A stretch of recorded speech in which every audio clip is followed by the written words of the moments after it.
Welcome to the online classes organized by Tamluk Hamilton High School during COVID-19 pandemic situation. Schools are closed, students are at home.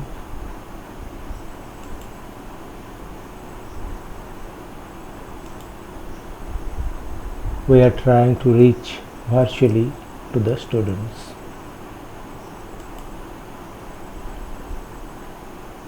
Students are using Google Meet.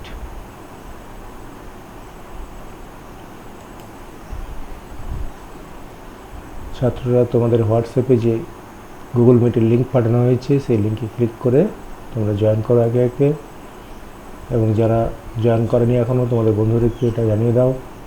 এখনও পর্যন্ত 40 জন join করেছে।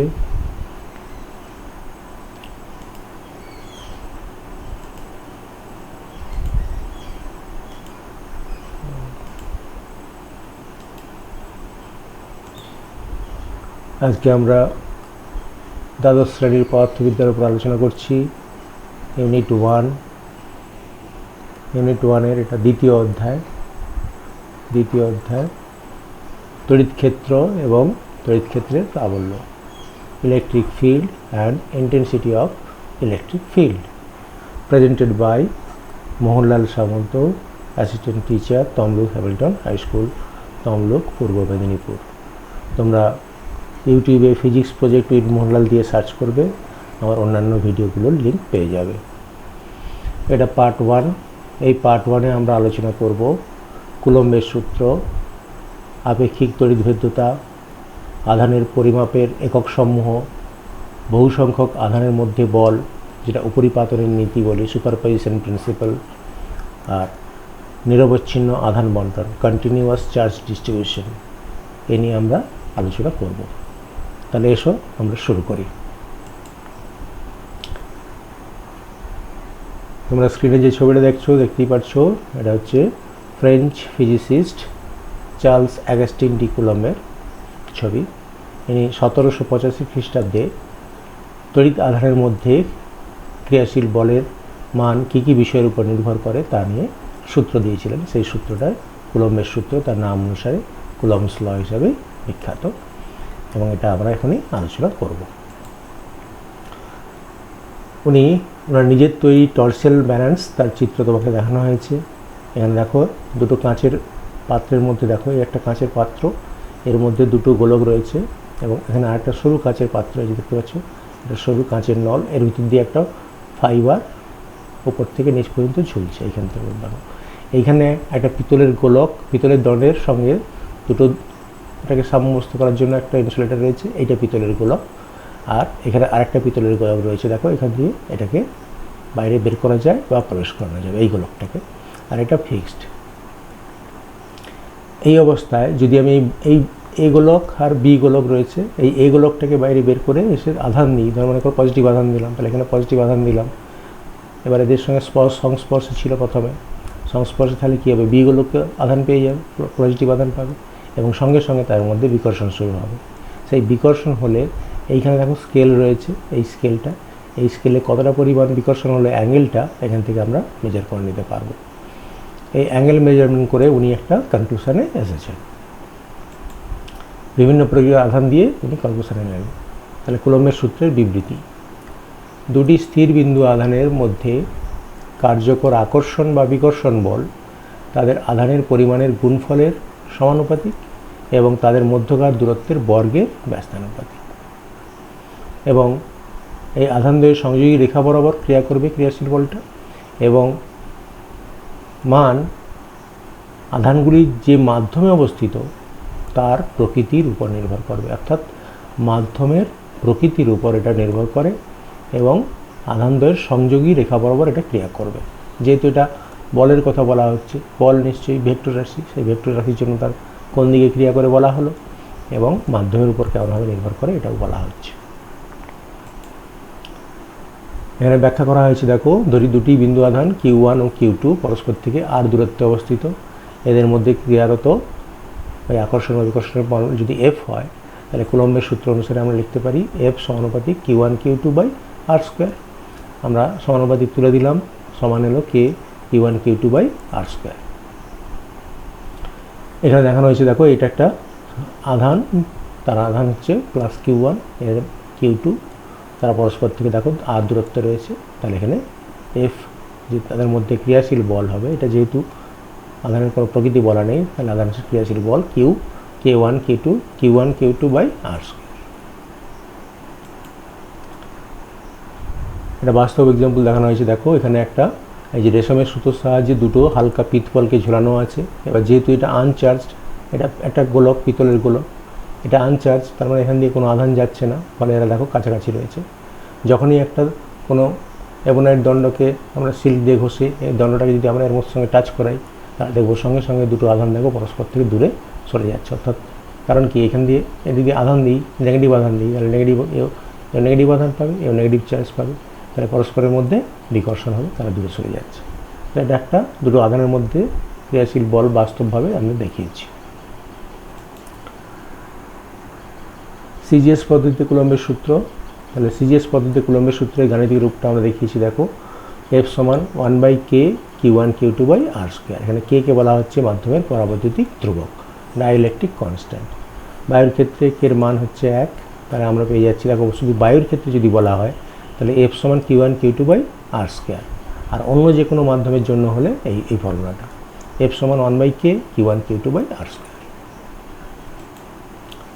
SI পদ্ধতির ক্ষেত্রে দেখেছি, তাহলে এই কের মানটা হবে 1/4πε0, যেখানে ε0 হচ্ছে শূন্য মাধ্যমের তড়িৎভেদ্যতা, এবং এর মানটা মনে রাখবে 8.854। এই তিনটে ডিজিট পর্যন্ত আমরা নেব 8.854 × 10⁻12 coulomb square newton per newton metre square.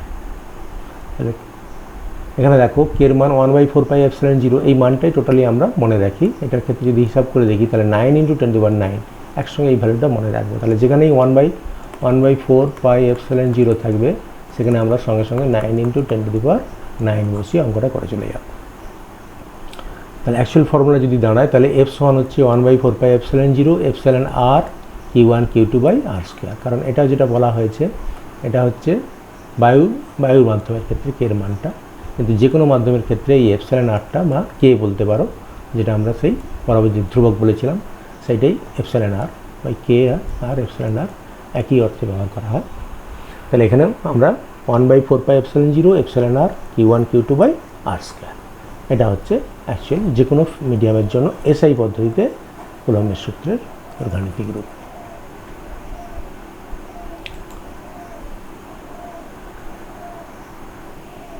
এবারে দেখো আমরা দুটো পদ্ধতির ক্ষেত্রে লিখেছি। দেখো যদি আমরা সিজিএস পদ্ধতিতে লিখি, এটা সিজিএস আর এটা হচ্ছে এসআই পদ্ধতিতে। সিজিএস পদ্ধতি দেখো 1/εr Q1 Q2 by r square. এই এপসাইলনটাকে আমরা কেও বলতে পারি, তার মানে এটাকে আমরা বলতে পারি 1/k Q1 Q2 by r square. আর এসআইয়ের ক্ষেত্রে দেখো 1/4πε0 εr Q1 Q2 by r square. এটাকে কেউ তোমরা লিখতে পারো 1/4πε0 k Q1 Q2 by r square, কারণ কে আর এপসাইলন একই অর্থে ব্যবহার করা হচ্ছে। ওই যে এপসাইলন হচ্ছে মাধ্যমের আপেক্ষিক পরাবৈদ্যুতিক ধ্রুবক, যেটাকে আবার শুধুমাত্র আমরা পরাবৈদ্যুতিক ধ্রুবক কে হিসাবেই বলে থাকি। এবার দেখো দুটি আধানের মধ্যে ক্রিয়াশীল বল। আমরা জানি যে আধান দুটি যদি সমজাতীয় আধান হয়, যদি পজিটিভ চার্জ, তাহলে তাদের মধ্যে কী হবে, রিপালসান হবে, অর্থাৎ তারা পরস্পরকে দূরের দিকে ঠেলে দেবে। এবং যদি একটা পজিটিভ চার্জ আর যদি নেগেটিভ চার্জ হয়, তার মধ্যে আকর্ষণ হবে। এই দেখো আকর্ষণ কিন্তু দেখানো হয়েছে। এটা সূত্র থেকে আমরা কি করে পাবো সেটা দেখিয়ে দিচ্ছি।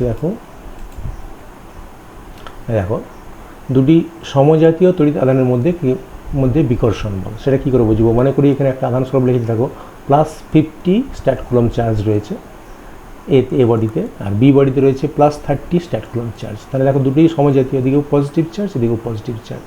তাহলে কী হবে, দেখো 1/4 সিজিএস পদ্ধতি বলা হয়েছে, +50 × +30 বাই আর স্কোয়ার। তাহলে এসে দেখা গুণ করলে প্লাস আর প্লাস গুণ করলে দেখো প্লাস হয়ে যাচ্ছে 1/εr, এখানে Q1 R Q2 by r square. তাহলে এই যে প্লাস সাইন আসছে, এটাই বোঝাতে চাচ্ছি যে ওদের মধ্যে বিকর্ষণ বল হবে। আবার যদি তুমি দুটো মাইনাস সাইন দিয়ে দিত, এ বডিতে রয়েছে মাইনাস Q1 আর বি বডিতে রয়েছে মাইনাস Q2, তাহলে সেম চার্জ, তাহলে এদের মধ্যেও দেখো F সমান হবে 1/εr ওই minus Q1 into minus Q2 by r square. তাহলে আলটিমেট সেই positive 1/εr Q1 Q2 by r square. এই দেখেছো, তাহলে পজিটিভ সাইনের অর্থ তার মধ্যে বিকর্ষণ বল হবে। আর ঠিক একই রকমভাবে যদি দুটো আলাদা চার্জ হয়, একটা পজিটিভ দেখো এ বডিতে চার্জ রয়েছে +20 স্ট্যাট কুলম্ব আর বি বডিতে চার্জ রয়েছে -30 স্ট্যাট কুলম্ব, তাহলে কী হবে, দুটি বিপরীত জাতীয় তড়িৎ আধানের মধ্যে যে আকর্ষণ বল হয় আমরা জানি, সেই ফর্মুলা বসিয়েছি। দেখো F সমান 1/εr, Q1 এর মান বসিয়েছি +20, জানিস +20, আর Q2 মান -30 বসানো হয়েছে বাই আর স্কোয়ার। এবারে দেখো এই মাইনাস আর এই প্লাস গুণ করলে দেখো মাইনাস এসে যাচ্ছে, এটা 20 এটা 30 হবে, 30 ছিল 30 বাই আর স্কোয়ার। তাই এই মাইনাস সাইনের অর্থ হচ্ছে আকর্ষণ বল, ঠিক আছে। তাহলে যদি দেখি যে এদের মধ্যে প্লাস সাইন আসছে তাহলে ভাববো বিকর্ষণ বল, আর যদি দেখি যে মাইনাস সাইন আসছে তাহলে আকর্ষণ বল। এবারে দেখো এপসাইলনের মাত্রা আমরা ওই যে ফর্মুলা থেকে বের করেছি, দেখো আধান এপসাইলন F সমান কি হচ্ছে 1/4πε0 εr Q1 Q2 by r square. এই সূত্র থেকে আমরা এপসাইলন, এখানে এপসাইলনের বাইরের ক্ষেত্রে বসেছি, এটা হচ্ছে সংখ্যা, এর কোনো মাত্রা নেই, এটা শুধুমাত্র সংখ্যা মান। এপসাইলন জিরোর মাত্রাটা আমরা বের করতে চাচ্ছি, আর এপসাইলন আর এর ক্ষেত্রে এটা হচ্ছে মাত্রাহীন, এটা কেবলমাত্র একটা সংখ্যা মাত্র। তাহলে দেখো আমি যদি এটাকে ছেড়ে দিই তাহলে শুধুমাত্র এপসাইলন আর আসছে, তাহলে এপসাইলন জিরো সমান হচ্ছে ওই Q1 এর মাত্রা Q2 এর মাত্রা বাই দেখো লক্ষ্য করে F এর মাত্রা, আর এখানে হচ্ছে আর স্কোয়ারের মাত্রা। তাহলে একের কিউ আধানের স্কোয়ার হয়ে যাচ্ছে, দেখো আধানের স্কোয়ার, আর বলের মাত্রা, এই দেখো বলের মাত্রা, আর দূরত্বের স্কোয়ারের মাত্রা, ঠিক আছে। তাহলে আধান আমরা জানি I × T, তাহলে I² T², বলের মাত্রা mL/T-2, এই যে বলের মাত্রা, আর দূরত্বের স্কোয়ার L²। তাহলে সরল করে দেখছো m-1 L-3 T⁴ I², এটা হচ্ছে এপসাইলনের মাত্রা। এটা মনে রাখাটা খুব অসুবিধা করবে, কারণ এটা মনে না রেখে আমরা এইভাবে বের করে নেব, ক্লিয়ার। তাহলে আমরা নেক্সট স্লাইডে যাচ্ছি। দেখো শূন্য মাধ্যমে থাকা দুটি আধানের উপর ক্রিয়াশীল তড়িৎ বল, যখন দুটি আধান শূন্য মাধ্যমে থাকবে, তাইছো, শূন্য মাধ্যম অথবা আমরা বলতে পারি এয়ার মিডিয়াম, দুটোর ক্ষেত্রে সেম আমরা ইউজ করি। Q1 এটা +Q1, এ বডিতে আধান রয়েছে +Q1 আর বি বডিতে আধান রয়েছে +Q2। তাহলে ভ্যাকুয়ামে দিয়েছি F ভ্যাকুয়াম = 1/4πε0, εrটা 1 হয়েছে, ভ্যাকুয়ামের জন্য εrটা হচ্ছে 1, এয়ারের জন্য, এয়ার বা ভ্যাকুয়ামের জন্য। তাহলে Q1 Q2 by r square, এটা হচ্ছে ফর ভ্যাকুয়াম। এবারে যদি আমরা কোনো একটা মিডিয়ামে চলে আসি, তাহলে যে কোনো মাধ্যমের ক্ষেত্রে দেখো যে কোনো মাধ্যম, এদের মাঝে কী হচ্ছে, মাধ্যমটাকে চেঞ্জ করে দেওয়া হয়েছে। তাহলে এই মাধ্যমে দেখো এ বডিতে সেই একই চার্জ রয়েছে +Q1 আর বি বডিতে চার্জ রয়েছে +Q2। তাহলে মিডিয়ামের ক্ষেত্রে দেখো এই যে F মিডিয়াম বলেছি, M মিডিয়াম, F মিডিয়াম হচ্ছে 1/4πε0, εrটা এসে গেছে Q1 Q2 by r square. এই εrটা সেখানে 1 হয়ে গিয়েছিল, ঠিক আছে, এখানে εr থেকে যাবে। তাহলে দুটোকে যদি একসঙ্গে কম্প্যারিজন করে দেখো, শূন্য মাধ্যমের ক্ষেত্রে হচ্ছে এইটা 1/4πε0 Q1 Q2 by r square, এটা হচ্ছে F ভ্যাকুয়াম। আর F মিডিয়ামের ক্ষেত্রে হবে 1/4πε0 εr Q1 Q2 by r square. তাহলে দুটো রেশিও করছি, দেখো F vacuum by F medium, তাহলে হয়ে যাচ্ছে, দেখো এটাকে ভাগ করলে শুধু εrটা উপরে চলে আসছে, তাহলে εr। তার মানে তোমাকে দেখতে হবে, দেখো ভ্যাকুয়ামে দুটো চার্জ পার্টিকেল যে ডিস্টেন্সে রেখেছি, ডিস্টেন্সটা কিন্তু এদের সেম, এদের ডিস্টেন্সটা হচ্ছে r। তাহলে ভ্যাকুয়ামের মধ্যে একই দূরত্বে একই আধান রেখেছি, তার মধ্যে ক্রিয়াশীল বল, আবার যে কোনো মিডিয়ামে রাখলাম তার মধ্যে ক্রিয়াশীল বল, এদের যে রেশিওটা সেটাই হচ্ছে ওদের মধ্যে আপেক্ষিক তড়িৎভেদ্যতা, ওইটা হচ্ছে মাধ্যমের আপেক্ষিক তড়িৎভেদ্যতা। এটাকেই আবার আমরা বলতে পারি পরাবৈদ্যুতিক ধ্রুবক, ঠিক আছে। তাহলে আমাকে দেখতে হবে শূন্য মাধ্যমে রাখবো দুটো আধানকে একই দূরত্বে, একটা নির্দিষ্ট দূরত্বে রাখবো, তার যে বল অনুভব করবে আর ওটাকে মিডিয়ামের মধ্যে সেই একই দূরত্বে একই আধানকে রাখলে যে বল অনুভব করবে তাদের অনুপাত। দেখো এটাকেই আবার লেখানো হয়েছে, দুটি আধানকে দেখো বায়ু বা শূন্য মাধ্যমে রেখেছি 1/4πε0 Q1 Q2/r², আর যে কোনো মিডিয়ামে রেখেছি 1/4πε করা হয়েছে। এই এপসাইলন মানেই হচ্ছে তার মানে ε0 εr Q1 Q2/r²। তাহলে F vacuum by F medium equal to ε/ε0 তার মানে εr। কারণ এই জিনিসটা মনে রাখতে হবে, ভ্যাকুয়ামে যে ফোর্স বাই মিডিয়ামে ফোর্স, এই দুটো রেশিও হচ্ছে εr। ঠিক আছে, ওটাকে দেখো ভালো ভাষায় বলা হচ্ছে কোনো মাধ্যমের তড়িৎভেদ্যতা ও শূন্য মাধ্যমের তড়িৎভেদ্যতার অনুপাতকে আমরা পরাবৈদ্যুতিক ধ্রুবক বা আপেক্ষিক তড়িৎভেদ্যতা বলি। অর্থাৎ এইটা দিয়ে বলা হলো কোনো মাধ্যমের তড়িৎভেদ্যতা আর শূন্য মাধ্যমের তড়িৎভেদ্যতার অনুপাতকে বলা হচ্ছে। অথবা তুমি বলতে পারো যে কোনো নির্দিষ্ট দুটো আধানকে বায়ু মাধ্যমে এক নির্দিষ্ট দূরত্বে রাখলে তার মধ্যে যে ক্রিয়াশীল বল, ভ্যাকুয়ামে ক্রিয়াশীল যে বল, এবং ওই দুটি আধানকে একই দূরত্বে কোনো মাধ্যমের মধ্যে রাখলে তাদের মধ্যে যে ক্রিয়াশীল বল হয়, সেই ক্রিয়াশীল বলের অনুপাতকেও আমরা বলতে পারি মাধ্যমের আপেক্ষিক পরাবৈদ্যুতিক ধ্রুবক। ঠিক আছে, দেখো এটাকে অন্যভাবেও আমরা একটা ধারক যখন চ্যাপ্টার পড়বো সেখানে এরকম দিয়েছি। দেখো সমান্তরাল পাত ধারকের দুটি পাতের মধ্যে বায়ুকে কোনো মাধ্যম দিয়ে প্রতিস্থাপিত করলে, তাহলে সমান্তরাল পাত ধারকের মধ্যে দেখো প্রথমে বায়ু ছিল, তাহলে বায়ু থাকার সময় তার ধারকত্ব একটা থাকবে CAR। আবার যখন এদের মধ্যে দেখো কোনো একটা মিডিয়াম ঢুকিয়ে দিয়েছি দুটো পাতের মধ্যে, তাহলে তার ধারকত্ব চেঞ্জ হয়ে যাবে, তাই তো।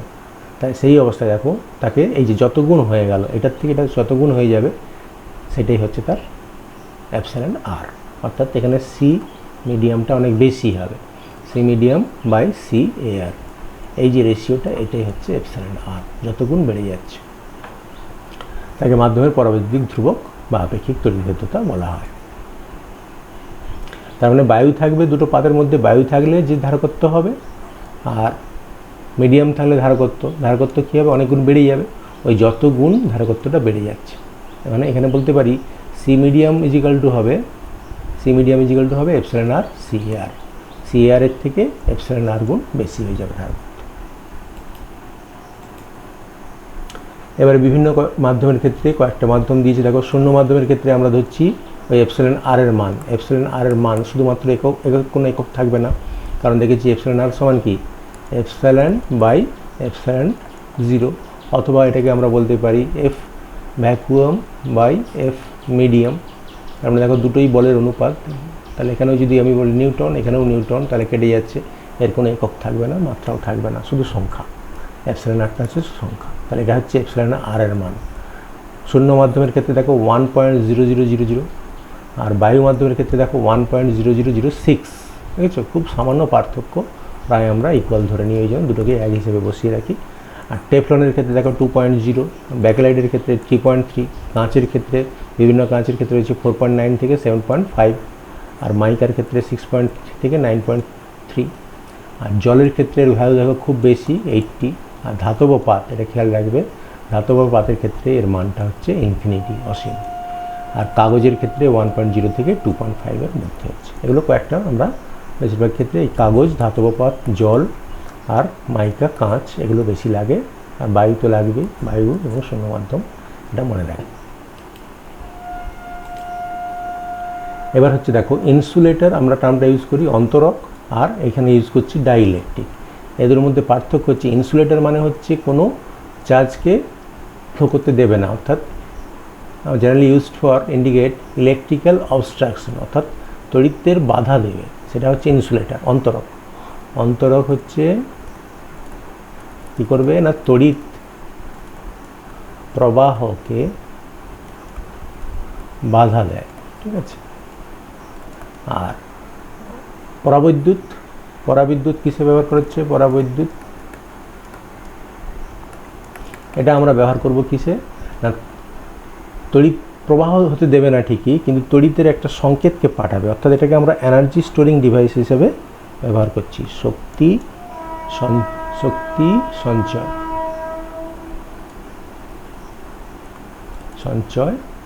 সঞ্চয়কারী মাধ্যম।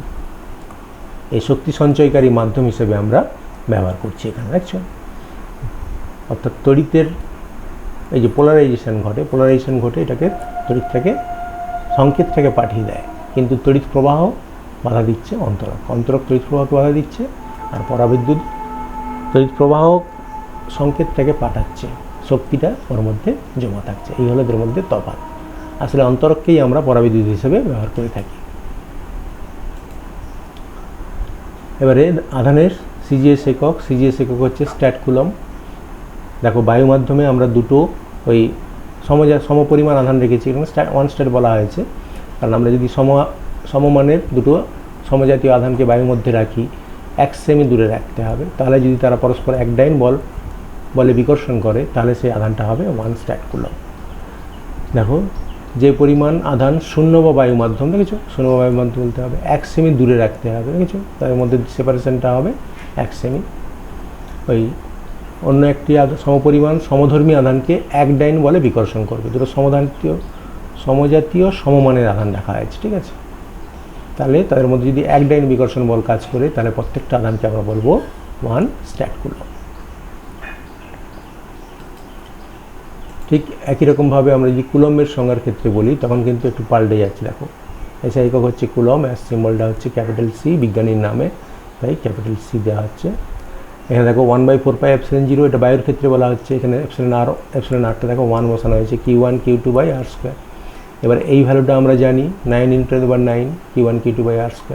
তাহলে এবার দেখো লক্ষ্য করে Q1 এর ভ্যালু 1 বসাবো, Q2 এর ভ্যালু 1 বসাবো, আর এর ভ্যালু 1 বসাচ্ছি, তাহলে দেখো এফ সমান হয়ে যাচ্ছে এইটা 9 × 10⁹।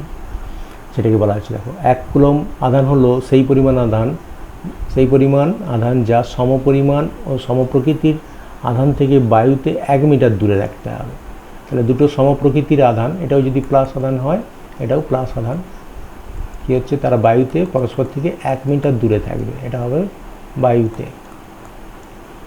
তাহলে তারা পরস্পরকে যদি যে বলটা ক্রিয়া করছে সেটা যদি 9 × 10⁹ নিউটন বল ক্রিয়া করে, তাহলে প্রত্যেকটা আধানকে আমরা বলবো এই প্রত্যেকটা আধানের মান হবে 1 কুলম, ঠিক আছে 1 কুলম। অর্থাৎ বলতে যাচ্ছি যে 1 কুলম মানে দুটো আধান বায়ু মাধ্যমে যদি 1 মিটার দূরে থাকে তাহলে তারা পরস্পরকে 9 × 10⁹ নিউটন বলে বিকর্ষণ করবে, ঠিক আছে।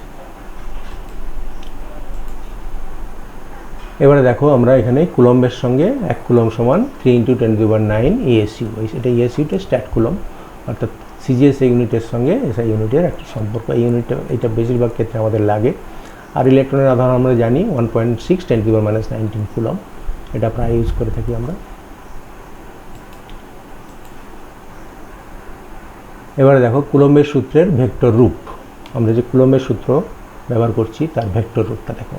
আমাদের এটা রাইট হ্যান্ড কোঅর্ডিনেট সিস্টেম, এদিকটা দেখো এক্স অক্ষ, এদিকটা এক্স অক্ষ, এদিকটা ওয়াই অক্ষ, আর এদিকটা হচ্ছে জেড অক্ষ, আর এটা হচ্ছে তাদের ছেদবিন্দু ও মূলবিন্দু, এটাকে অরিজিন বলছি, এটা অরিজিন।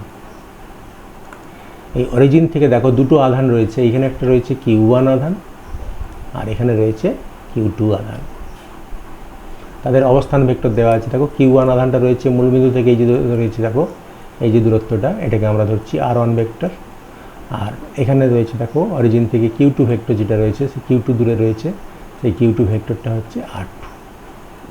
তাহলে আমাদেরকে এখানে Q2-র উপর একটা ফোর্স দেবে আর Q1-এর উপর একটা ফোর্স দেবে, সেই দুটো ফোর্স আমরা বের করব। এখানে লক্ষ্য করে দেখো দেখানো হয়েছে মাধ্যম পরাবৈদ্যুতিক ধ্রুবক εr আর Q1 ও আধান Q2-র উপর, দেখছো Q1 আধান Q2-র উপর যে বল দিচ্ছে, অর্থাৎ Q1 এই আধানের উপর যে ফোর্স দেবে, ঠিক আছে, সেই ফোর্সটা এইরকম দেখাচ্ছি, সেই ফোর্সটাকে আমরা দেখাচ্ছি F/2(1), ঠিক আছে, 2-এর উপর ফোর্স 1-এর জন্য, ওই জন্য বলা হচ্ছে দেখো F/2(1). তাহলে 2-এর উপরে ফোর্স দেখবো কার জন্য না 1-এর জন্য, 1-এর জন্য 2-এর উপর ফোর্স, ঠিক আছে। তাহলে সেক্ষেত্রে যদি মানটা লেখা হয় 1/4πε0 Q1 Q2 এই দেখো আর ইউনিট ভেক্টর দিয়ে দেখানো হয়েছে R21, যেটা বের করবো তার শুধু ওই একক ভেক্টর, তাহলে R21 এর একক ভেক্টর দিয়ে গুণ করে দিয়েছি আর নিচে R21-এর স্কোয়ার করে দেওয়া হয়েছে। কিন্তু এটাকে এই ফর্মে লিখবে, আমরা দেখো এই R21 যেটা বের করব, যার উপর ফোর্স বের করব, ঠিক আছে, তার পজিশন ভেক্টরটা মাথায় রাখবে, তার পজিশন ভেক্টরটা কি R2, তাহলে R2 থেকে R1টা বিয়োগ করবে। যার উপর ফোর্স বের করতে যাচ্ছ তার পজিশন ভেক্টরটা প্রথমে থাকবে। দেখো এই 1/4πε0 ঠিক আছে, Q1 Q2। এবার দেখো এই ভেক্টরটা খুব ইম্পর্ট্যান্ট, এই ভেক্টরটা লক্ষ্য করে দেখো, ওই যার উপর ফোর্স বের করবে, আমি 2 এর উপর ফোর্স বের করতে যাচ্ছি, তাহলে R2 থেকে R1 বিয়োগ করবে। ঠিক আছে, তাহলে যদি আমি 1 এর উপর ফোর্স বের করতে চাইতাম তাহলে এখানে হয়ে যেত R1 vector minus R2 vector. ঠিক আছে, আর নিচে তাহলে যে এখানে যেটা থাকবে তারই মডের কিউব করে দেবে, তারই মডের কিউব। ঠিক আছে, এটা তাহলে মনে রাখবে, যার উপর ফোর্স বের করব তার পজিশন ভেক্টরটা প্রথমে থাকবে। এই দেখো তার পজিশন ভেক্টরটা প্রথমে থাকবে, এটাই খুব ভাইটাল পয়েন্ট। হ্যাঁ, এইটা যদি ঠিক লেখো তাহলে ঠিক লেখা হবে। এবারে দেখো এটা হচ্ছে তাহলে ভেক্টর ফর্মে চলে গেল, বল একটা ভেক্টর রাশি, এটাকে ভেক্টর ফর্মে আমরা লিখে দিয়েছি। আচ্ছা, এখান থেকেও আমরা বের করতে পারি। এখানে দেখো লক্ষ্য করো, এখান থেকে দেখিয়েছে R21, অর্থাৎ এই ভেক্টরটা আমরা ত্রিভুজ সূত্রে লাগাতে পারছি। দেখো ত্রিভুজ সূত্র যদি করি তাহলে আমাকে বের করতে হচ্ছে R2, তাহলে R2 এদিকে গেছে। ঠিক আছে, R1 আর এটা যোগ করলে তাহলে R1 vector plus R21 vector সমান হবে R2 ভেক্টর। এই যে এই ভেক্টর আর এই ভেক্টর যোগ করলাম, তাহলে এই ত্রিভুজ সূত্র অনুসারে এই ভেক্টরটা পাচ্ছি। তাহলে এখান থেকে দেখো R21 যদি বের করি, R2 vector minus R1 vector, ওইটাই দেখো এখানে বসানো হয়েছে। হ্যাঁ, ঠিক আছে, তাহলে এইভাবে, তাহলে যার উপর ফোর্স বের করব তার পজিশন ভেক্টরটা ফার্স্টে রাখবে। ঠিক একই রকমভাবে দেখো আমরা এটা করছি কি, তাহলে এটা মূল বিন্দু, ও হচ্ছে মূল বিন্দু, এটা এক্স অক্ষ, এদিকটা এক্স অক্ষ, এদিকটা ওয়াই অক্ষ, আর এদিকটা হচ্ছে জেড অক্ষ। এবার সেই আগের মতো এখানে দুটো আধান রয়েছে, Q1 একটা আধান আর এখানে আরেকটা আধান রয়েছে Q2। এবারে ফোর্সটা বের করতে যাচ্ছি কি F12, অর্থাৎ একের উপর ফোর্স বের করব 2 এর জন্য, 2 আধানের জন্য, অর্থাৎ এই আধানের জন্য এর উপর ফোর্স, অর্থাৎ এই দিকের ফোর্সটা F12, 1 এর উপর ফোর্স 2 এর জন্য। ঠিক আছে, তাহলে দেখো এই যে R12 একক ভেক্টর বের করবো, তাহলে নিশ্চয়ই দেখতে পাচ্ছ R2 এর সঙ্গে এটা যোগ করলে এটা পাচ্ছি।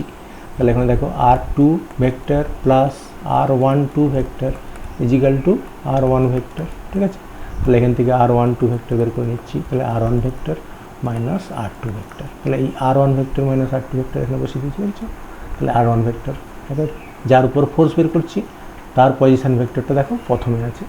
ঠিক আছে, এটা খেয়াল রাখবে। আর এ পাশে তো কোনো চেঞ্জ নেই, 1/4πε0 Q1 Q2 এখানে যা থাকবে তারই মডের হোল কিউব।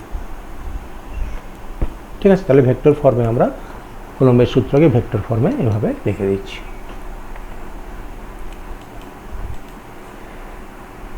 এবারে আমরা চলে আসছি একটা গুরুত্বপূর্ণ অংশ, বহু সংখ্যক আধানের মধ্যে বল বা ওই উপরিপাতনের নীতি, সুপারপজিশন প্রিন্সিপাল।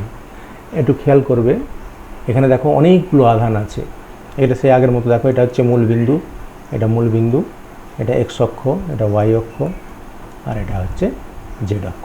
ঠিক আছে, এখানে প্রত্যেকটা আধান রাখা হয়েছে। দেখো এই একটা আধান Q1, এ দেখতে পাচ্ছি Q1 আধান, তার পজিশন ভেক্টর দেখো R1, Q1 তার পজিশন ভেক্টর R1, Q2 আধান এখানে রয়েছে, তার পজিশন ভেক্টর দেখো R2, Q3 এই যে Q3 তার পজিশন ভেক্টর দেখো R3। এবারে এরকম করে চলে যাচ্ছে Qn তার পজিশন ভেক্টর দেখো Rn।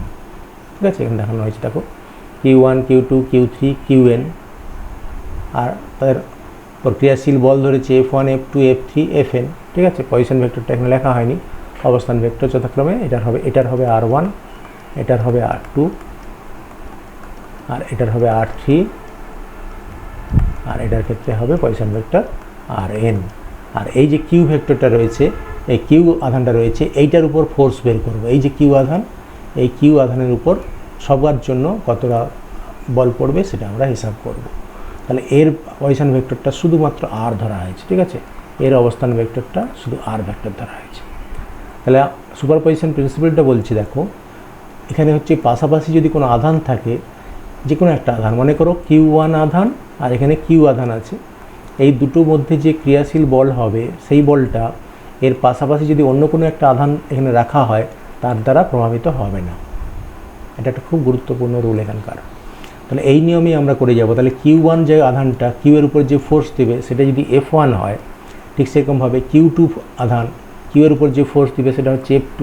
তাহলে সব আধান সব বলগুলোকে দেখো F1 F2 F3 এর উপর ডট ডট করে Fn এদের ভেক্টর যোগ নিয়ে নেব, কারণ এগুলো অভিমুখ সব আলাদা হবে, মানটাও আলাদা হবে, অভিমুখও আলাদা হবে, তাদের ভেক্টর যোগ আমরা নিচ্ছি। এটাই হচ্ছে সুপারপজিশন প্রিন্সিপাল। অর্থাৎ কোনো আধানের উপর ক্রিয়াশীল বল অন্যান্য আধানগুলির উপর ক্রিয়াশীল যে বল হবে তাদের ভেক্টর যোগফলের সমান। ঠিক আছে, লব্ধি বলটা হবে ভেক্টর যোগফলের সমান। এটা আমরা লাগিয়ে একটা কোনো আধানের উপর ক্রিয়াশীল বল বের করবো। দেখো লক্ষ্য করে F1 F2 F3 সব হিসাব করে লেখানো হয়েছে। আগে লক্ষ্য করে দেখো সেই আগের মতো, এটা হচ্ছে মূল বিন্দু, আর এটা হচ্ছে x অক্ষ, এটা y অক্ষ, আর এটা z অক্ষ। 3 মিউচুয়াল পারপেন্ডিকুলার অ্যাক্সিস তারা ছেদ করেছে মূল বিন্দুতে। এখানে Q1 আধান, এই Q আধানের উপর মোট বলটা বের করব। তার জন্য প্রথমে দেখো এই আধানটা দেখো Q1 আধান, তার পজিশন ভেক্টর কত R1। কিউ এর পজিশন ভেক্টর কত না R। তাহলে আমরা কিউ এর উপর ফোর্সটা বের করতে চাচ্ছি। কিউ এর উপর ফোর্স এইটা ধরো এফ অ্যাকচুয়ালি 1, তাই তো F1 যেটাকে বলছি। এই F1টা বের করতে লেখো, যার উপর ফোর্স তার পজিশন ভেক্টর থেকে অন্যটা বাদ যাবে। তাহলে কিউ এর উপর ফোর্স, কিউ এর পজিশন ভেক্টর কত R। তাহলে R থেকে দেখো R1টা বাদ যাচ্ছে, বিয়োগ যাচ্ছে ভেক্টরটা, বাকি তো সব ঠিক আছে। 1/4πε0 Q1 Q2 বাই এই যে ভেক্টরটা তার মডের হল কিউ। ঠিক একই রকমভাবে দেখো Q2-র ক্ষেত্রে যখন বের করবো, Q2-র সঙ্গে কিউ এর এই যে কি এটা হচ্ছে F2 ভেক্টর, ওই F2 তাহলে কত হবে, তাহলে R থেকে R2 বিয়োগ যাবে। দেখো R থেকে R2 বিয়োগ যাচ্ছে, আর এখানে তার তো মডের হল কিউ। ঠিক আছে, এও তাই মডের হল কিউ ছিল, আর এই পাশটা সব সমান। ঠিক একই রকমভাবে Q3 যখন বের করবো, দেখো Q3-র সঙ্গে কিউ এর বের করবো, তাহলে এইদিকে একটা আসবে F3, ওই F3-র সময় দেখো R থেকে ওই R3 বিয়োগ যাবে, R থেকে R3 বিয়োগ। ঠিক সেরকমভাবে যে কোনো ফোর্সের ক্ষেত্রে Qn এর ক্ষেত্রে তাহলে R থেকে Rn বিয়োগ যাচ্ছে, R থেকে Rn বিয়োগ যাচ্ছে, বাকি এ পাশটা তো সব কিছু সমান। ঠিক আছে, তাহলে সবগুলোকে যদি আমরা ভেক্টর যোগ করি, তাহলে দেখো কমন কোয়ান্টিটি যেগুলো রয়েছে, কিউ এই আধানটা কিউ সবার ক্ষেত্রে কমন, ওই কিউ বেরিয়ে গেছে। আর এ পাশে দেখো 4πε0 সবার কমন, তাহলে কিউ 4πε0 সবার ক্ষেত্রে কমন, এই কোয়ান্টিটিটা বের করে নিলাম। তাহলে রয়ে যাবে দেখো শুধু এই যে ভেক্টরগুলো, এটা আর সবার ক্ষেত্রেই আর থাকবে, আর এটাকে এন না দিয়ে আমি আর আই করে দিচ্ছি। আয়ের মান একবার 1 দেবো, 1 দিলে দেখো এইটা চলে আসবে। এই আয়ের মান 2 দেবো, 2 দিলে দেখো এইটা চলে আসবে। 3 দিলে এই F3 চলে আসবে, দেখছো। 4 দিলে পরেরটা আসবে, এরকম করে এন যদি দিই আয়ের মান, তাহলে এটা চলে আসবে, Fn চলে আসবে। এটা হচ্ছে ইন জেনারেল ফর্মে summation i = 1 to n QY, দেখেছো QY যে আধানের জন্য বের করবো সেই মানটা চলে আসছে। 1 দিলে Q1, 2 দিলে Q2, এরকম করে চলে আসছে। আর এখানে যা আছে তারই মডেল হল কিউ। তাহলে এটা হচ্ছে অনেকগুলো আধান থাকলে তাদের জন্য এই কিউ এর উপর মোট কত লব্ধি বল কাজ করবে সেটা এই ফর্মুলা থেকে আমরা বের করে নিচ্ছি। এবারে এসে গেছে দেখো নিরবিচ্ছিন্ন আধান বন্টন। যদি কোনো আধান সংস্থায় আধানগুলি এমনভাবে ঘন সন্নিবিষ্ট থাকে যে আধানগুলিকে পৃথক আধান হিসেবে ভাবা যাবে না, দেখছো, পৃথক আধান হিসেবে। আমরা এখানে করছি কি, এইখানে একটা আধান, বস্তুতে আধান রয়েছে, ঠিক আছে, তার মানে বস্তুর আধান, আর এখানে ধরছি বি বস্তুর আধান। তাহলে এই যে লক্ষ্য করে দেখো এটা পৃথক, বস্তু আর বি বস্তু সম্পূর্ণ আলাদা জায়গায় রয়েছে। কিন্তু এরকমভাবে যদি থাকে, ধরো কোনো একটা কাঁচদণ্ডের আমরা প্লাস আধানে চার্জ করেছি, এরকম করে প্লাস আধান দিয়েছি, তাহলে সেক্ষেত্রে আমরা আলাদাভাবে এই আধানগুলোর অস্তিত্ব ভাবতে পারবো না, এটা ছড়িয়ে রয়েছে, দেখেছো, সুষমভাবে ছড়িয়ে থাকবে। ওই আধান কি হচ্ছে, সংস্থাকে নিরবিচ্ছিন্ন আধান বন্টন বলবে। অর্থাৎ এগুলোকে আমরা একটা পয়েন্ট চার্জ, এখানে একটা পয়েন্ট চার্জ এরকম করে ভাবতে পারবো না, এটা ছড়িয়ে রয়েছে, সুষমভাবে ছড়িয়ে থাকবে। এর 3টে ভাগ রয়েছে দেখো, রৈখিক আধান বন্টন লিনিয়ার ডিস্ট্রিবিউশন অফ চার্জ, আর ক্ষেত্রীয় আধান বন্টন সারফেস ডিস্ট্রিবিউশন অফ চার্জ, আর আধানের আয়তনীয় বন্টন ভলিউম ডিস্ট্রিবিউশন অফ চার্জ, এই 3টে। তাহলে যখন দেখো রৈখিক আধান বন্টন যেটা হচ্ছে, একটা দণ্ডের দৈর্ঘ্য হচ্ছে L, আর তাতে মোট আধান দেওয়া হয়েছে Q।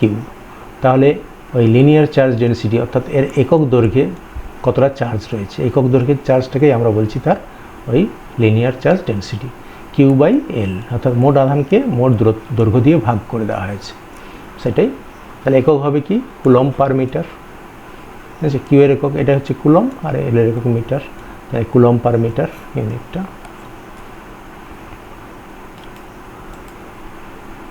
এবারে দেখো যদি ক্ষেত্রীয় আধান বন্টনের কথা বলা হয়, সিগমা সমান হচ্ছে মোট আধান হচ্ছে কিউ আর তার ক্ষেত্রফল হচ্ছে এস, তাহলে কিউকে এস দিয়ে ভাগ করা হয়েছে, সেটাই হবে ওই আধানের তড়মাত্রিক ঘনত্ব যেরকম আমরা বের করেছিলাম তার পৃষ্ঠতলের ক্ষেত্রফল দিয়ে ভাগ করে দিয়েছিলাম, ঠিক সেম। তাহলে coulomb per metre square, q হচ্ছে কুলম্ব আর এস এর একক হচ্ছে মিটার স্কোয়ার, তাহলে coulomb per metre square SI একক সিগমা। তাহলে আমরা যদি একটা পাতের ক্ষেত্রে ধরি, এটা অবশ্যই ধরে নিতে হবে কী ধরনের পাত, দুটো সারফেস না একটা সারফেস। যদি এটা মেটালিক সারফেস হয় তাহলে এদিকেও আধান থাকবে, এই তলে আধান থাকবে আর সঙ্গে সঙ্গে তার বিপরীত তলেও আধান থাকবে, ঠিক আছে। তাহলে যদি এটা অন্তরক হয় এবং এক পাশে আধান দিলাম, তাহলে এর মোট আধান দেওয়া হয়েছে প্লাস কিউ আর এ পাশের ক্ষেত্রফল মনে করো এ, ঠিক আছে।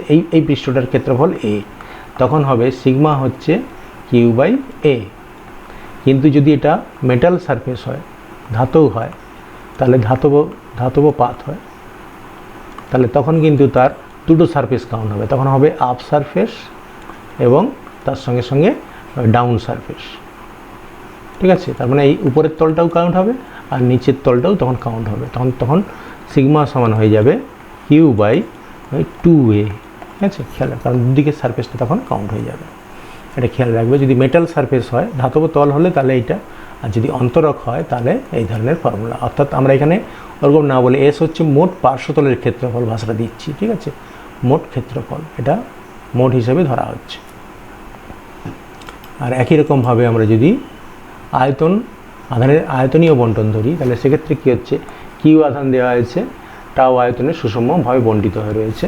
তাহলে সেক্ষেত্রে কী হবে, মনে করো একটা গোলক রয়েছে, একটা গোলক, এটা অন্তরক গোলক, ঠিক আছে। কারণ পরিবাহী যদি হয় তাহলে পরিবাহী হলে তার কিন্তু আধান বাইরে চলে আসবে, আর অন্তরক গোলক যদি হয়, এটাকে গোলকভাবে দেখায়, এই গোলকের কী হচ্ছে, সর্বত্র আধানটা ছড়িয়ে আছে, ভেতরে এবং বাইরেও থাকবে, সমস্ত জায়গা পুরো ছড়িয়ে থাকবে, ঠিক আছে। এরকমভাবে আধানটা এই বাইরে পর্যন্ত ছড়িয়ে থাকবে। খেয়াল রাখবে এটা কিন্তু অন্তরক বলেই সম্ভব হচ্ছে, ঠিক আছে, এর ভেতরে আধান আছে। তাহলে এর টোটাল আয়তনটাকে আমরা ধরেছি, এখানে আয়তন ধরেছে দেখো টাও, আর মোট চার্জ ধরা হয়েছে প্লাস কিউ। তাহলে ওই একক আয়তনের যে আধান সেটা হবে মোট চার্জকে তার আয়তন দিয়ে ভাগ করা হয়েছে, তাহলে কুলম্ব, আর এদিকে হচ্ছে মিটার কিউব, তাহলে কুলম্ব পার মিটার কিউব। এটা হচ্ছে আধানের আয়তনীয় বন্টন, ক্লিয়ার। তাহলে এখানে আমাদের শেষ হলো। এবার কিছুটা আমরা লক্ষ্য করে দেখি কি রয়েছে। আচ্ছা, এই রৈখিক আধান বন্টনের দরুন স্থির তড়িৎ বল, এটা আমরা একটু হিসাব করে নিই। তাহলে সেই আগের মতো দেখো, এটা এক্স অক্ষ, এদিকে ওয়াই অক্ষ, আর এটা জেড অক্ষ রয়েছে, আর এটা মূল বিন্দু অরিজিন। এখান থেকে লক্ষ্য করে দেখো এইখানে একটা দণ্ড রয়েছে, এই যে রৈখিক আধান বন্টনের ক্ষেত্রে, অর্থাৎ এখানে বিন্দু আধান ছিল, এখানে কিন্তু ছড়িয়ে রয়েছে। তাহলে এই বিন্দু আধানটাকে আমরা কি করছি, অনেকগুলো ছোটো ছোটো অংশে ভাগ করেছি। মনে করি রৈখিক আধানটা এরকম একটা পুরো দণ্ড ছিল, এই দণ্ডটায় আমরা একটা ছোট্ট অংশ এটা ভাগ করে নিচ্ছি। এই যে ছোট্ট অংশ, এটার দৈর্ঘ্য ধরেছি ডিএল। তাহলে এর একক দৈর্ঘ্যের আধান যদি ল্যামডা হয়, একক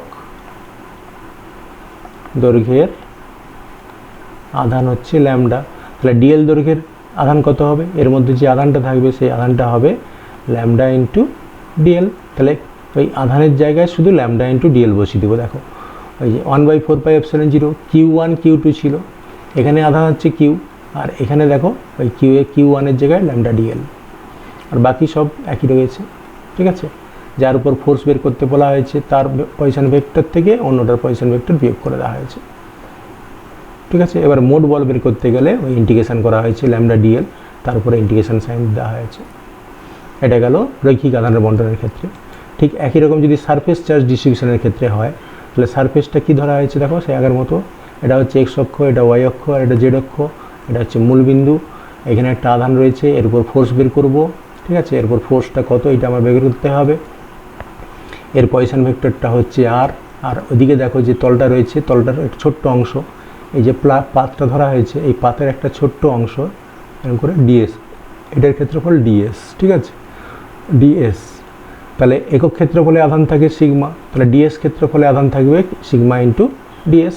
তাহলে এইটাই আমরা ওই আধানের জায়গায় বসিয়ে দেবো। তাহলে করে দেখো 1/4πε0 Q1, Q1-এর জায়গায় দেখো এই সিগমা ডিএস। আর এখানে দেখো যার উপর ফোর্স বের করতে চাই তার পজিশন ভেক্টর আর, অন্যটার পজিশন ভেক্টর আর ডট, তাহলে r minus r dot by r minus r ডটের হোল কিউব। এবার টোটাল ফোর্স বের করবো, তাহলে সারফেস ইন্টিগ্রাল, এই দেখো সারফেস ইন্টিগ্রাল দেওয়া হয়েছে, পুরোটার উপর সারফেস ইন্টিগ্রাল দিয়ে দিলে টোটাল ফোর্স পেয়ে যাব। ঠিক একই রকমভাবে যদি আমরা আয়তনীয় আধান বন্টনের জন্য কোনো একটা আধানের উপর ক্রিয়াশীল বল বের করতে চাই, সে আগের মতো দেখো এক্স অক্ষ, ওয়াই অক্ষ, জেড অক্ষ, এটা মূল বিন্দু, এই আধানটার উপর ফোর্স বের করতে চাচ্ছি। এই ফোর্সটা কত, এটা হচ্ছে আমাদের টার্গেট। এর পজিশন ভেক্টর হচ্ছে আর এইখানে একটা আধান বন্টন রয়েছে। এই আধান বন্টন দেখো লক্ষ্য করে সেই আগের মতো আমরা ধরে নিচ্ছি রো হচ্ছে একক আয়তনের আধান, তাহলে এখানে একটা ছোট্ট আয়তন ধরেছি, সেই আধান হচ্ছে আমরা ডি টাও ধরেছি। তাহলে মোট আধান কত হবে, রো ইন্টু ডি টাও, তাই না? একক আয়তনে থাকে রো, তাহলে ডি টাও আয়তনে কত থাকবে আধানটা, রো ইন্টু ডি টাও। তাহলে এই আধানের জায়গায় দেখো বসে দিয়েছি। আর অন্য আধানটাতে এই তো কিউ রয়েছে, তাহলে কিউ এর উপর যেহেতু ফোর্স বের করতে চাচ্ছি, তাহলে কিউ এর পজিশন ভেক্টর থেকে অন্যটার পজিশন ভেক্টর বিয়োগ করা আছে, ঠিক আছে, আর মাইনাস আর ডট, এটা থেকে মড দিয়ে কিউব করা আছে, তাহলে এটা হয়ে গেল। আর টোটাল ফোর্স বের করার জন্য ইন্টিগ্রেশন করা হয়েছে, ভলিউম ইন্টিগ্রাল, যেহেতু এটা এক্স ওয়াই জেড তিনটে দিয়ে আয়তনটা থাকবে, এই জন্য ভলিউম ইন্টিগ্রাল, তিনটে ইন্টিগ্রেশন সাইন দেওয়া হয়েছে। এটা হচ্ছে আয়তনীয় আধান বন্টনের জন্য ক্রিয়াশীল বল। এবার আমরা জেনে নেব কিছু রয়েছে। দেখো স্থির তড়িৎ বল অবশ্যই সংরক্ষী বল, কারণ এক্ষেত্রে আমরা যদি দেখি লক্ষ্য করে আধান পরস্পরের মধ্যে যে শক্তি বন্টনটা, সেই শক্তিটা আমরা আবার ফিরে পাবো, অর্থাৎ এখানে শক্তির কোনো অপচয় হয় না। দুটি আধানের মধ্যে স্থির তাড়িতিক বল আকর্ষণ বা বিকর্ষণ হতে পারে। আমরা দেখলাম যে দুটো যদি সমজাতীয় আধান হয় তাহলে কী হবে, এর মধ্যে বিকর্ষণগুলো ক্রস করবে, আর মাইনাস মাইনাস হলে এদের মধ্যেও বিকর্ষণ হবে, বিকর্ষণ। আর যদি বিপরীত জাতীয় আধান হয় প্লাস মাইনাস, তাহলে এদের মধ্যে হবে আকর্ষণ, এটা আমরা জেনেছি। আর দুটি আধানের মধ্যে আকর্ষণ ও বিকর্ষণ বল আধানদ্বয়ের সংযোগী রেখা বরাবর ক্রিয়া করে। এই সব দেখেছি, দুটো বিন্দু আধান যে রেখা বরাবর থাকবে সেই রেখা বরাবরটাই এই আধানটা বল ক্রিয়া করবে। আর এই বল তাই কেন্দ্রক বল, সেন্ট্রাল ফোর্স বলা হচ্ছে। আর অবশ্যই ব্যস্তবর্গ সূত্র মেনে চলে, কারণ এফ সমানুপাতি 1/r², এই যে ব্যস্তবর্গ সূত্র এটা মেনে চলছে। আর দুটি আধানের মধ্যে স্থির তড়িৎ বল অন্য কোনো আধানের উপস্থিতির উপর নির্ভর করে না, যেটা আমরা সুপারপজিশন প্রিন্সিপালের ক্ষেত্রে বলছিলাম। ধরো এখানে একটা আধান রয়েছে Q1 আর এইখানে আধান রয়েছে Q, তাহলে এদের মধ্যে যদি বলটা যদি F হয়, তাহলে এখানে যদি অন্য একটা কোনো চার্জ প্রেজেন্ট থাকে, সেই আধানের জন্য কিন্তু এই বলটার প্রভাব পড়বে না, ঠিক আছে। এর লব্ধি বলটা প্রভাবিত হয়ে যাবে, কিন্তু এই Q1-এর জন্য কিউ এর উপর যে ফোর্সটা, সেটা অন্য আধানের জন্য প্রভাবিত হবে না, এটাই এখানে বলতে চাচ্ছে। ওই তড়িৎ বলের স্বাতন্ত্র নীতি, ঠিক আছে, স্বাতন্ত্র নীতিটাই আমরা সেই সুপারপজিশন প্রিন্সিপালে লাগিয়েছিলাম। প্রত্যেকটা আধান আলাদা আলাদা ছিল, সবার জন্য আলাদা আলাদা বের করে ভেক্টর যোগ করে দিয়েছিলাম, এটাই সম্ভব হচ্ছে। কারণ এর উপর ক্রিয়াশীল যে বলটা, তার উপর এই পাশে কোনো আধান থাকলে তার দ্বারা প্রভাবিত হচ্ছে না। আর তাত্ত্বিকভাবে স্থির তড়িৎ বল সীমা অসীম। আমরা দেখেছি কোনো একটা জায়গায় যদি চার্জ থাকে, তাহলে তার বলটা অনেক দূরে থাকা, মানে গাণিতিকভাবে যদি দেখি অসীম দূরত্বে থাকা আধানের উপরেও এর চার্জ ওই চার্জকে আকর্ষণ বা বিকর্ষণ করবে, কিন্তু বাস্তবে সেটা হয় না, একটা নির্দিষ্ট রেঞ্জ পর্যন্ত থাকে, তারপরে আর এত ক্ষীণ হয়ে যায়, বোঝা যায় না। তাহলে আমরা অনেকক্ষণই আধান সম্পর্কে জানলাম, এখানে আমরা শেষ করছি। Thank you for watching YouTube channel physics project with Mohanlal. তোমরা যদি আর অন্যান্য ভিডিও দেখতে চাও তাহলে ফিজিক্স প্রজেক্ট উইথ মোহনলাল দিয়ে ইউটিউবে সার্চ করো, আমার অন্যান্য ভিডিওর লিঙ্ক তোমরা পেয়ে যাবে। Thank you.